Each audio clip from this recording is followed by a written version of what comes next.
अनेकतामा एकता हाम्रो समाजको विशेषता। नमस्कार श्रोता, आज दीपावलीको दिन।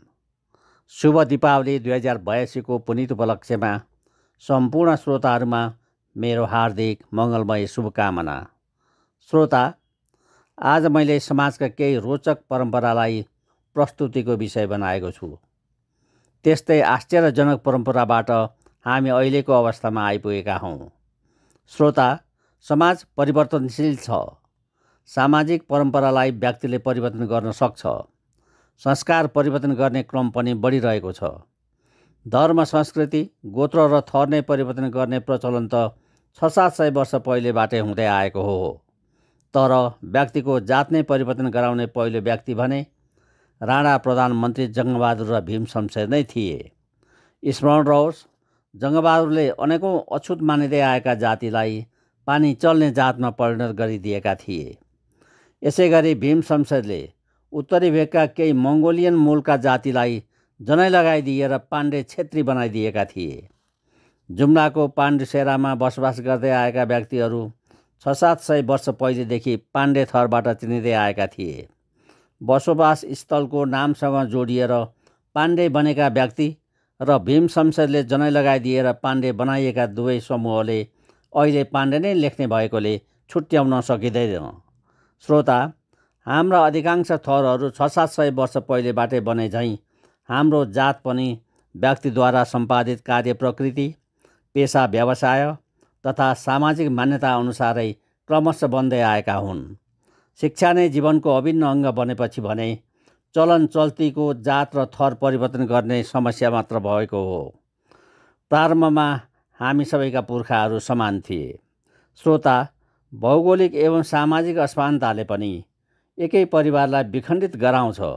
यसबारेका हाम्रै समाजका केही दृष्टान्त हेरौँ। श्रोता, नेपाली समाजमा थापा र कार्की थरका व्यक्ति ब्राह्मण हुँदैनन् भन्ने मान्यता छ। तर बागलुङ जिल्लाको धुल्लु र थन्थाप गाउँमा थापा थरका उपाध्याय ब्राह्मण छन्। उनीहरू अहिले आफूलाई लामिछाने भन्न थालेका छन्। यसै गरी प्युठान जिल्लाको स्वर्गद्वारी नजिकको उदयपुर कोट आसपासमा बसोबास गर्ने कार्कीहरू उपाध्याय ब्राह्मण छन्। उनीहरू आफूलाई तत्कालीन 24 राज्य प्युठानको राजखलका सन्तान मान्छन्। उनीहरूमध्ये कतिपयले अहिले अधिकारी र घिम्रे लेख्न थालेका छन्।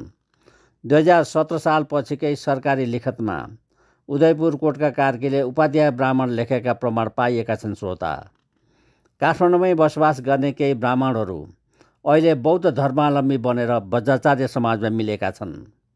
काठमाडौँ उपत्यकाकै कतिपय ज्यापुहरू वज्राचार्य बनेका छन्।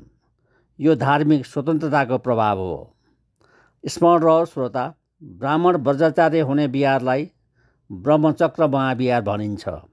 त्यो काठमाडौँको ओमवाल टोलमा छ। यसै गरी ज्यापु वज्राचार्य हुने बिहारलाई थायरुवाहा भनिन्छ। त्यो काठमाडौँको बाङ्गेमुढा छेउको थायमरुमा छ। 2007 सालको परिवर्तनपछि नेपालकै कुमाले र बढाइहरूले पनि स्वेच्छाले जनै लगाउन थालेका थिए। जनै लगाउने कुमाले अहिले आफूलाई पण्डित भन्छन्। बढाइहरू शर्मा थर लेखाउँछन्। यी दुवैले मद्यपान त्यागे पनि अन्य संस्कार भने अहिले पनि महत्त्वले जातिसँग मिल्छ।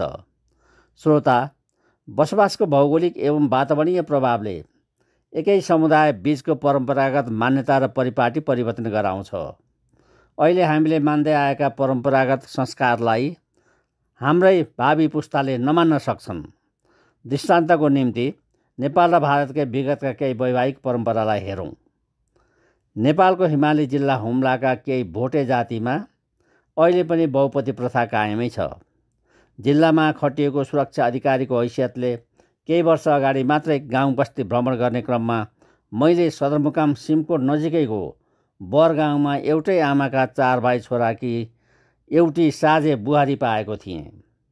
2010 सालसम्म चितवन जिल्लाका थारू समुदायमा विवाह गर्ने केटीले केटाको परीक्षा लिने चलन थियो। केटो आफ्नो लागि योग्य छ छैन जाँच्न केटाको पाखुरामा पिँध खुला भएको गाईको गोबर वा आँटाको पिठोको दिएको घेरा राखिन्थ्यो। दिएको पिँधपट्टिको खुला भाग पाखुराको सतहमा टाँसेर त्यसमा केराको गुबोभित्रको रेसाबाट बनाएको बत्ती राखी बालिन्थ्यो। बत्ती सल्कँदै पाखुराको खुला भागसम्म पुगेर आफै ननिभेसम्म केटाले ऐया आत्था नभनी सहेर बसेमा त्यो केटा विवाहको लागि योग्य ठहरिन्थ्यो। यसको साथै बत्तीको ज्वलनले पाखुरामा जति ठुलो दाग बनाउँथ्यो त्यति नै केटो वीर छ भन्ने ठानिन्थ्यो। यो प्रचलन चितवनबाट अहिले हटिसकेको छ।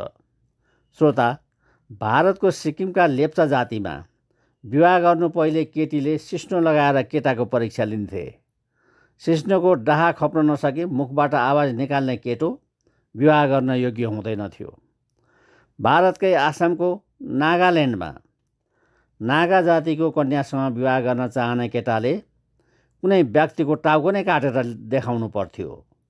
त्यस्तो गरे केटाले रोजेकी केटीसँग विवाह गर्न पाउँथ्यो। यो सबैभन्दा कठोर परीक्षा थियो। नागा समुदायबाट अहिले यो प्रथा हटिसकेको छ। श्रोता, केही समय अगाडिसम्म नेपालमै यस्तो संस्कार अपनाउने जाति थिए जसको लोग्नेले श्रीमतीसँग सम्बन्ध विच्छेद गर्न चाहे 3 पटक तलाक शब्द उच्चारण गरे पुग्थ्यो। त्यस्तै अर्को एक जातिको श्रीमतीले श्रीमानसँगको सम्बन्ध विच्छेद गर्न चाहे सिरानी मुनि केही सुपारी राखिदिएर बाहिदिए सम्बन्ध विच्छेद भएको मानिन्थ्यो। तर हाल यी दुवै प्रथा अहिले हटिसकेका छन्। श्रोता, आजलाई यतिमै बिदा चाहन्छु। धन्यवाद। नमस्कार।